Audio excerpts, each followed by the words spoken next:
राष्ट्रीय लोक जनशक्ति पार्टी के राष्ट्रीय अध्यक्ष व पूर्व केंद्रीय मंत्री पशुपति पारस अरिया पहुंचे। उनके साथ पूर्व सांसद प्रिंस राज भी मौजूद रहे। इस मौके पर उन्होंने कहा कि संगठन को मजबूत करने को लेकर पूरे बिहार में कार्यकर्ताओं के साथ बैठक आयोजित की जा रही है। इसी क्रम में अरिया पहुंचे हैं, जहां उन्होंने एक स्वर में कहा कि राष्ट्रीय लोक जनशक्ति पार्टी आगामी विधानसभा को लेकर पूरे बिहार के 243 सीटों पर तैयारी कर रही है। आगे किसके साथ गठबंधन होगा या अकेले चुनाव लड़ना है, इसको लेकर कार्यकर्ताओं से राय ली जाएगी। उन्होंने कहा कि अभी जो एनडीए के सरकार के द्वारा वक्फ संशोधन विधेयक लाया गया है, ये पूरी तरह से गलत है। रालोसपा इस विधेयक के विरोध में है।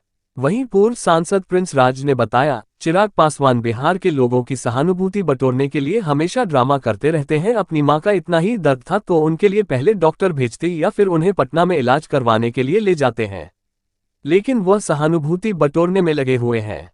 जनता सब देख रही है किसने किसके साथ क्या किया है। देखिए पूरी रिपोर्ट। प्रताड़ना किसको कहते हैं, कैसे कहते हैं, हम आपको समझाते हैं। आप सिस्टम थोड़ा सा समझिए। यही चिराग भैया थे जो नीतीश कुमार जी को गाली देते थे।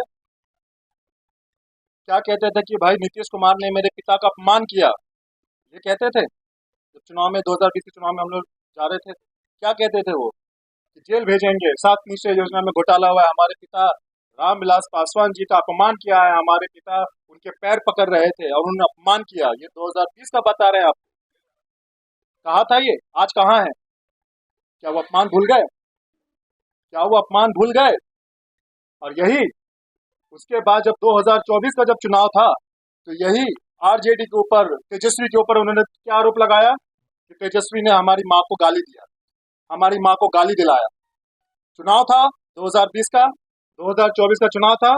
अब आइए 2025 के चुनाव में फिर से चुनाव का माहौल आ गया। आप भाई कैसे सहानुभूति बटोरे? अब सहानुभूति बटोरने के लिए आप ये करिए। प्रताड़ना की आप बात करते हैं, यही चिराग पासवान भैया हैं और इन्हीं के पार्टी के लोग हैं जिन्होंने हमारी माता के ऊपर एफआईआर किया है। प्रताड़ना किसके साथ हो रही है आप ये बताइए। ये दलित नेता बनते हैं और ये कहते हैं कि जंग हम छोड़ देंगे, हम लड़ाई लड़ेंगे। किस बात की लड़ाई लड़ेंगे भाई? हमारा आपसे लेना देना क्या है? आपकी संपत्ति से हमारा क्या लेना देना है? आपने अरबों खरबों रुपए की संपत्ति बनाई है भाई, हमारा उसमें क्या आपका हस्तक्षेप है? आप लीजिए, आपकी हम संपत्ति है, आपकी बड़ी माँ, आप बोलते हैं आपकी बड़ी माँ है, अरे हमारा क्या लेना देना है वहां से? लेकिन जिस तरीके से गंदी राजनीति, अपने जिला अध्यक्ष को, माँ का तबियत, बड़ी माँ का तबियत खराब हुआ तो पटना से डॉक्टर को नहीं उन्होंने भेजा, लेकिन पत्रकार साथियों को भेजा, अपने जिला अध्यक्ष को, अपने प्रदेश अध्यक्ष को भेजा कि जाओ वहाँ हंगामा करो। तो आप ये क्रोनोलॉजी समझिए। और इस तरीके से आप डॉक्टर के लेके आते, इलाज कराने के लिए पटना लेके चले जाते। तो आप समझिए, जब जब चुनाव आता है तब तब ये इस तरीके का भाषणबाजी करते हैं, तब तक एक दूसरे के ये आरोप लगाते हैं, लेकिन ये भूल जाते हैं कि बिहार की जनता है, आपको देख रही है। एक बार झांसे में आ सकती है, 2 बार झांसे में आ सकती है। 2020 का चुनाव मत भूलिए आप लोग। किस तरीके से जब हमारे बड़े पापा स्वर्गीय रामविलास पासवान जी का निधन हो गया, नखबाल भी नहीं हुआ था, शराब कर्म भी नहीं हुआ था, और किस तरीके से वो कैमरा के आगे आके नोटंकी कर रहे थे, क्या वो भूल गए आप लोग? वो नोटंकी क्यों हो रही थी, आप हमको ये बताइए। वो नोटंकी सिर्फ और सिर्फ इसलिए हो रही थी कि आगामी चुनाव में किस तरीके से उनके नाम का फायदा उठाया जाए।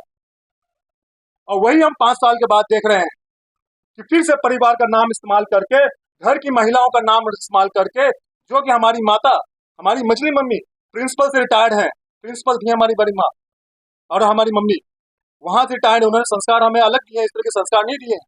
लेकिन इस तरह का घिनौना राजनीति, इस तरह का घिनौना, इसका नीच राजनीति, इतना गिरा हुआ राजनीति आज चिराग भैया कर रहे हैं और दलितों के हितैषी बनते हैं ये। आज इनका मुखट्टा हट गया है, पूरी दुनिया देख रही है कि किस तरीके से एक राजनीति लाभ लेने के लिए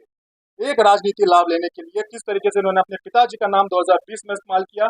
आदरणीय मुख्यमंत्री जी का उन्होंने नाम खराब किया उस वक्त कि भाई मेरे पिता का उन्होंने अपमान किया, और वही 2025 के चुनाव में, 24 के चुनाव में भी उन्होंने तेजस्वी यादव जी को बदनाम करने का प्रयास किया, और वही 25 का चुनाव आ रहा है।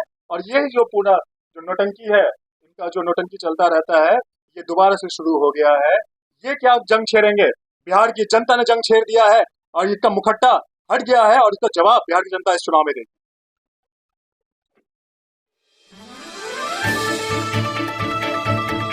आप देख रहे हैं RN न्यूज़। कृपया चैनल को लाइक और सब्सक्राइब करना ना भूलें।